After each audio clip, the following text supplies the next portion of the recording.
നമുക്കൊരു 20,000 രൂപ നമ്മൾക്ക് ഒരു മാസം കിട്ടുന്ന ജോലിയാണെങ്കിൽ നമ്മൾ 15,000 രൂപ മാസം അടവിനുള്ള ഒരു ലോൺ എടുത്തിട്ട് നമ്മുടെ ഉള്ള വീട് പൊളിച്ച് കളഞ്ഞിട്ട് നമ്മൾ അതിൻ്റെ മുകളിൽ 2 നില വീട് വെക്കും. 15,000 രൂപ പോയേ ബാക്കി 5,000 രൂപയൊക്കെ നമുക്ക് ജീവിക്കാൻ പറ്റത്തില്ല. നമ്മുടെ കേരളത്തിലെ ജീവിത രീതിക്ക് വ്യത്യാസമുണ്ട്. നമ്മളുടെ ഈ ജീവിത രീതി ശീലിച്ച് ഇന്ന് നമ്മളെല്ലാം വില കൊടുത്ത് മേടിക്കുകയാണ്. പച്ചക്കറി മുതൽ കംപ്ലീറ്റ് സാധനം വില കൊടുത്ത് മേടിക്കുന്നത്. ഇതൊക്കെ എല്ലാവരും പറഞ്ഞതാണ്, പാടി തഴക്കം വന്ന കാര്യമാണ്. പക്ഷെ മാറ്റം വരുന്നില്ലെന്നേ ഉള്ളൂ.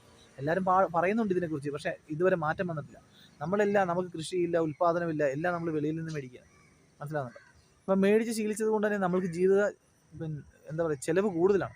അതുകൊണ്ട് തന്നെ നമ്മളെ സംബന്ധിച്ചിടത്തോളം നമ്മൾക്ക് ഒരു മാസം അത്യാവശ്യം നല്ലൊരു എമൗണ്ടിൽ ജീവിക്കാൻ പറ്റത്തില്ല. അപ്പോൾ അതിനിടയ്ക്ക് നമ്മൾ വലിയൊരു ലോൺ കൂടെ എടുത്ത് തലവെച്ച് എന്ത് ചെയ്യും? പിന്നെ നമുക്ക് ഇവിടെ നിൽക്കാൻ പറ്റുമോ? പിന്നെ വിദേശ രാജ്യങ്ങളിൽ പോകേണ്ടതായിട്ട് വരും.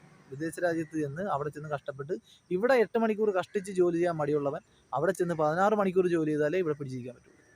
അപ്പോൾ കുഴപ്പം എവിടെയാണ് ശരിക്കും കുഴപ്പം? നമ്മുടെ ജീവിത രീതിയുടെ കുഴപ്പമാണ്. നമ്മുടെ ജീവിത രീതി, നമുക്ക് ഇടുന്ന പണം എങ്ങനെ ചിലവാക്കണമെന്ന് നമുക്കറിയാത്തത് കൊണ്ടും നമ്മുടെ ആഡംബരവുമാണ് നമ്മുടെ ഈ പറയുന്ന നമ്മുടെ മുറ്റത്തെ മുല്ലിക്ക് മണമില്ല എന്നുള്ള ഒരു അവസ്ഥ എത്തിയത്. നമ്മുടെ വാതിക്കാൻ മുറ്റത്ത് നിന്ന് ജീവിച്ച് 10 രൂപ ഉണ്ടാക്കി നമ്മൾക്ക് സമാധാനമായിട്ട് ജീവിക്കാൻ പറ്റാതെ നമ്മൾ ഈ പറയുന്ന യൂറോപ്യൻ രാജ്യങ്ങളിലും ഈ പറയുന്ന ഗൾഫ് രാജ്യങ്ങളിലൊക്കെ പോയിട്ട് അധ്വാനിച്ച് അവിടെ കിടന്ന് വെയിലത്തും മഴയത്തും കഷ്ടപ്പെടും. ഒരു മടിയുമില്ല, ഒരു പരാതിയുമില്ല, അല്ലേ? പക്ഷെ എന്തുകൊണ്ട് നമ്മൾക്ക് നമ്മുടെ നാട്ടിൽ ഇങ്ങനെ ഒരു കാര്യം ചെയ്തുകൂടാ? അല്ലെങ്കിൽ നമ്മുടെ നാട്ടിൽ അങ്ങനെ ഒരുപാട് പേരുണ്ട് കേട്ടോ. അതായത് നമ്മുടെ നാട്ടിൽ ജീവിച്ച് നമ്മുടെ നാട്ടിൽ നിന്ന് പണമുണ്ടാക്കി അത്യാവശ്യം നല്ല രീതിയിൽ ജീവിക്കുന്ന ഒരുപാട് ആളുകളുണ്ട്. എനിക്ക് അവരെ കാണുമ്പോൾ എനിക്ക് അവരോടൊക്കെ ഒരു അഭിമാനമാണ്.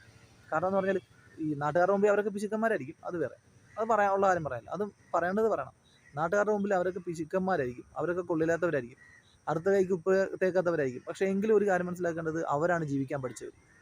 മനസ്സിലായോ? അവരെ കണ്ട് പഠിക്കണം. അവരെ കണ്ട് പഠിച്ചിട്ട് അവരുടെ ജീവിതശൈലി എന്താണെന്ന് മനസ്സിലാക്കണം. നമ്മൾ കുറേ പ്രബുദ്ധ കേരളമാണ്, നമ്മൾ 100% സാക്ഷരത കൈവരിച്ചവരാണെന്ന് പറഞ്ഞിട്ട് കാര്യമില്ല. നമ്മൾക്ക് ശരിക്കും ജീവിക്കാൻ അറിയത്തില്ല. നമ്മൾക്ക് നമ്മുടെ ജീവിത ചെലവുകളെ കൺട്രോൾ ചെയ്യാൻ അറിയത്തില്ല. നമ്മൾ തോന്നിവാസം ജീവിച്ച് നമ്മുടെ ജീവിതം കൊണ്ട് മരുഭൂമിയിൽ അല്ലെങ്കിൽ ഈ പറയുന്നത് യൂറോപ്യൻ രാജ്യങ്ങളിൽ കൊണ്ട് നഷ്ടപ്പെടുത്തുന്നവരാണ്. മനസ്സിലാവുന്നുണ്ടോ? അപ്പം നമ്മുടെ ജീവിതത്തിൽ നമ്മൾക്ക് വേണ്ട ഏറ്റവും നല്ലൊരു കാര്യം എന്ന് പറഞ്ഞാൽ നമ്മൾ ജീവിക്കാൻ പഠിച്ചാൽ മതി.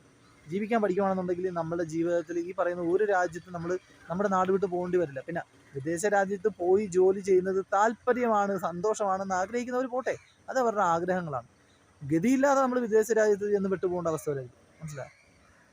അതിന് അങ്ങനെ കഷ്ടപ്പെട്ട് പോകേണ്ട കാര്യമില്ല. നമ്മുടെ നാട്ടിൽ കിട്ടുന്ന പൈസ, ആ പൈസക്ക് നമ്മൾ കൃത്യമായിട്ട് അതിന് എന്താ പറയുക, വില കൽപ്പിച്ചുകൊണ്ട് നമ്മൾ ചിലവാക്കുന്ന ഓരോ പണത്തിനും വിലയുണ്ടെന്ന് മനസ്സിലാക്കിയിട്ട് നമ്മളത് സ്വരുക്കൂട്ടി വെച്ച് അത് കൃത്യമായിട്ട് ചിലവാക്കാൻ പഠിച്ചു കഴിഞ്ഞാൽ നമ്മുടെ ജീവിതത്തിൽ നമ്മൾക്ക് വിജയം ഉണ്ടാവും.